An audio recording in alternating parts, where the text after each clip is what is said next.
he was asked if this is a distraction for the team, and he said, not hardly, and he smiled when he said it. So we've been asking Tomlin all offseason who the quarterback's going to be. So then I went in the locker room, I asked Mitch Trubisky, I said, have you asked if you're going to be starting? And he said, nope, not one time. Trubisky said nobody in his life is asking him if he's going to be the starter. He said they know that when Mike Tomlin says who the starter will be, that's when it needed to be said. So I get the sense, though, it's going to be Trubisky. This guy started all 3 preseason games. They've been telegraphing that he's the favorite all along.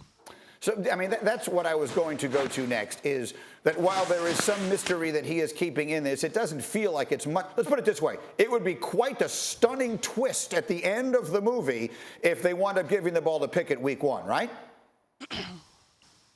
Yes, it would definitely be a twist if Pickett came out and was the week 1 starter, especially considering he's barely worked with the first team offensive line, offensive skill players in a game setting. Now, he has taken first team reps at points during practice, but no, this guy, the starting job is going to be Mitch Trubisky's. I actually talked with Kurt Warner about, what is it like when you're the veteran and you know that you have a rookie hot on your heels?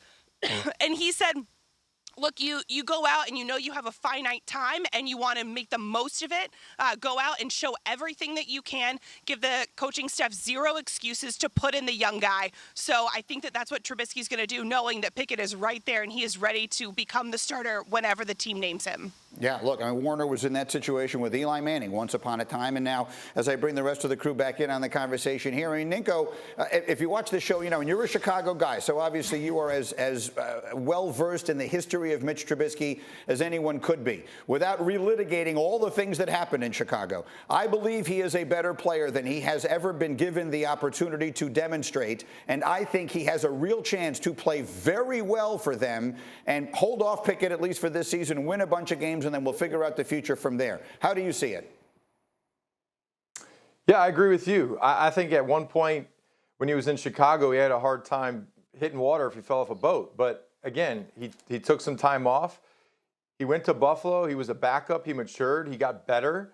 And so I think that is a big deal when you mature as a player. When you're young and you're pushed into a big market and everyone's hounding on you and the pressure that he had on him, I mean, he played well in certain spots and then he didn't. So I think having that time, going to Buffalo, recharging the batteries, now has a second chance in a new place, a new environment, with a different roster that has a great running back. It's built different than Chicago. So I think that this is a great opportunity for him to have a second shot and rebounding his career and going in the right direction. What do you think, Kmart? And what is the sense you get from the people you talk to? The sense I've always gotten is that it would be Mitch Trubisky's job. That was the expectation when he was signed. And Kenny Pickett has flashed and he's performed well, and the fans clearly love him. But I don't think Mitch Trubisky's done anything to lose that job. I think in the preseason, it's very easy to get enamored with the new thing. The thing that we haven't seen, Mitch Trubisky has a long past, as you've mentioned, Greeny. We've seen the ups and downs. What we've seen from Kenny Pickett, guys seem like they're hyped when he's in the game, and that's great. It's against backups and against first and second teamers and stuff like that, vanilla offenses. We haven't seen Kenny Pickett in a real NFL game, regular season. We know that Mitch Trubisky can at least get you some games, get you some wins, and that's what the Steelers really need. And so, Brooke, as we let you go here, I mean, at this point, is Tomlin just shilling Inzer catnip? Is that what's going on here? He is. He's keeping the dream alive for a second. Hey, maybe it'll be the rookie from across the hall. But no, guys, it's going to be Mitch Trubisky. As much fun as it would be to see Kenny Pickett go out there and start and hear the Kenny chants at Acrisure Stadium in week 2, because they do start on the road at the Bengals in week 1, it's going to be Mitch Trubisky. There's no harm in keeping Kenny Pickett on the bench a little bit longer. All right. Thank you for watching ESPN on YouTube. For live streaming sports and premium content, subscribe to ESPN+.